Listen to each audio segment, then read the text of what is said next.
Kasihan Pak, rumah sukun sana pecah kepala. Pak, rumah sukun pecah kepala.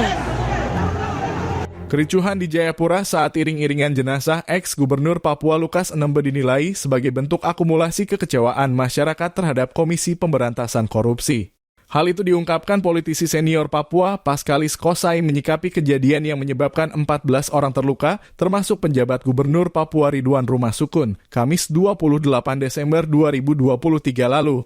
Menurutnya, KPK memaksakan proses hukum tanpa mempertimbangkan kondisi kesehatan Lukas NMB.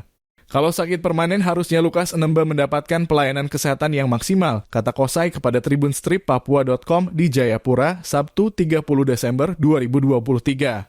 Lanjutnya, KPK dan pemerintah bertindak tak adil terhadap Lukas NMB. Hal ini yang menimbulkan kekecewaan yang cukup dalam. Peristiwa atau insiden penghadangan terhadap PJ Gubernur Papua dan Kapolda Papua sampai berlanjut kerusakan fasilitas umum itu merupakan ekspresi dan pelampiasan kekecewaan rakyat, ujarnya. Dengan peristiwa tersebut, Kosai menyimpulkan kejadian ini ekspresi rakyat karena marah pemimpin mereka diperlakukan tidak adil. Menurut saya tidak ada motif lain atau kepentingan lain yang memprovokasi peristiwa tersebut, itu murni pelampiasan kekecewaan, katanya. Namun mantan anggota DPR RI itu mengaku aksi masyarakat itu justru mengurangi simpati dan penghormatan kepada almarhum Lukas NMB. Sayangnya pelampiasan dapat menghilangkan ketokohan Bapak Lukas NMB, ujarnya.